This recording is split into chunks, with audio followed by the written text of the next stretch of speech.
Good afternoon and welcome to the InfoSpace News. I am Sheila Redroban and join us to know about some news that stood out last few days.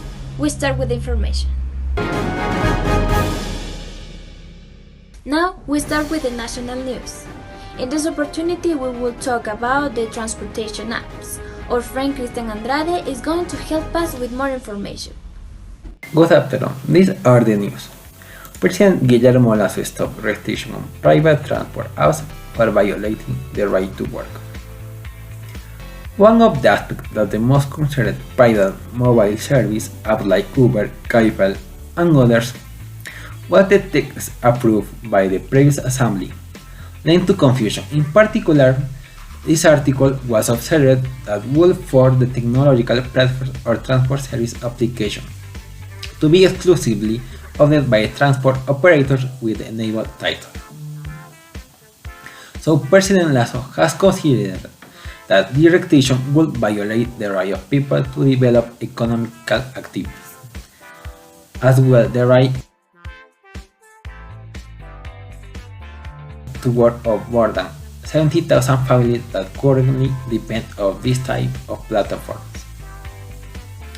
President Lasso highlighted the importance of encouraging technological innovation process and not establishing regulation that, on the contrary, restrict these initiatives, which means the boost from the President to transport service apps. That's all for today. Thank you. In the international news, our journalist Edwin Gómez has more information about what is happening in USA and in Germany.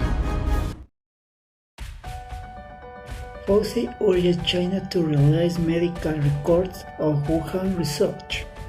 On USA, the top US infectious disease expert Anthony Fauci has called on Beijing to release the medical record of 9 people who responsibly fell ill with COVID-like symptoms before the pandemic, including 3 researchers at the Wuhan Institute of Biology, who may have been sick just 1 month before the first confirmed case in December 2019.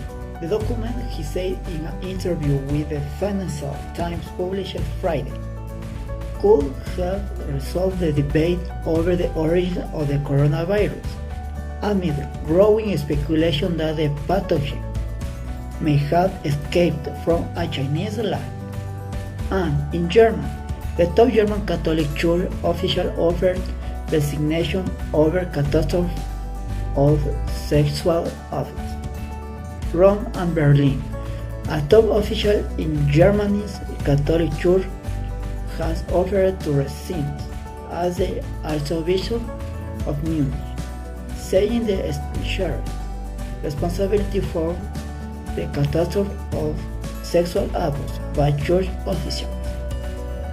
In essence, it's important to me to share the responsibility for the catastrophe of the sexual abuse by church officials over the past decades. Cardinal Reinhard Marx wrote to Pope Francis in a letter sent on May 21 that was published Friday. Let's go with more information and a couple of gossips. Anghi Albarrasin brings us a lot of information about the celebrities. In this opportunity, we will talk about the bid spent and more. Your turn, Anghi.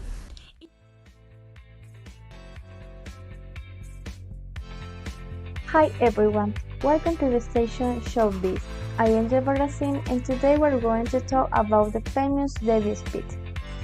Eddy Cepeda, who guest host Bachelor in Paradise as Chris Harrison continues to take time away from franchise.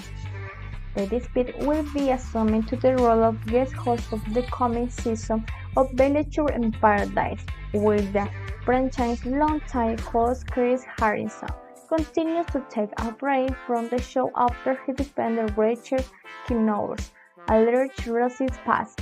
Space 156 will be just one of many celebrities that will be hosting episodes of the show's 7th season on the roasting basic according to People magazine.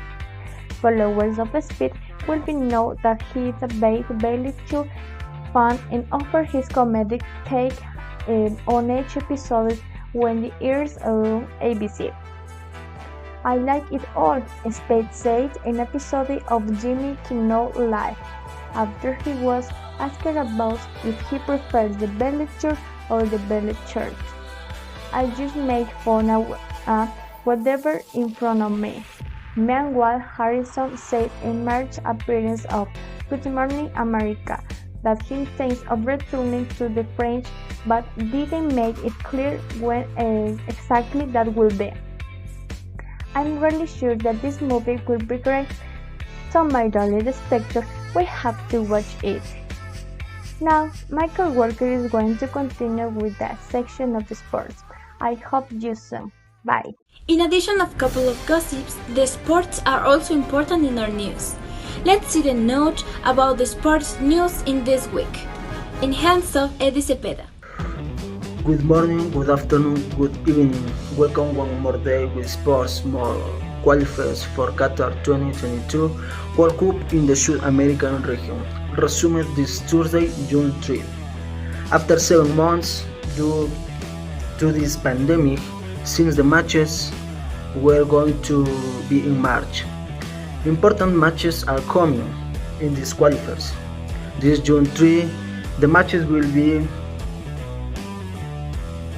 Bolivia versus Venezuela 3 p.m., Uruguay versus Paraguay at 5 p.m., Argentina versus Chile at 7 p.m., and to finish the day, Peru versus Colombia, who have not had a good time in these qualifiers. On June 4, the only match that will be played is Brazil versus Ecuador. Ecuador wants to look for a victory or at least a draw away. We must remember that Ecuador is in the top 3 in these qualifiers. Likewise, the qualifiers for the World Cup in Europe will resume in September. But for the moment, the region is playing international friendlies. We will keep you informed. See you soon. Finally, and if you have plans for this weekend and you need information about what clothes wear to leave your house, it's necessary to know information about the weather. Angelica Oñate tells us about the forecast of the weather in the main cities. Good morning, my dear spectator. Public and fraternal hope. We present your favorite section, the weather, in the main cities. Guayaquil, with a mostly cloudy temperature of 23 degrees Celsius, and to land at the maximum value of 28 degrees Celsius, with a probability of precipitation of 2%. We immediately move to our beautiful Ecuadorian Sierra, Quito, with a mostly cloudy temperature of 13 degrees Celsius, and land at a maximum value of 20 degree percent with a 7% of precipitation. Cuenca, Atenas of Ecuador, mostly cloudy with a minimum temperature of 15 degrees Celsius and a maximum temperature of 21 degrees Celsius. A probability of precipitation that 10%. Riobamba, Sultana de los Andes, mostly cloudy with a minimum temperature of 13 degrees Celsius and maximum temperature of 17 degrees Celsius. The probability of precipitation is 7%. This has been everything for today. And you, what weather do you prefer, sunny or cold? So far with the information about this week, here in Info Space News. Thank you very much for connecting with us. Stay safe and take care. Have a nice day.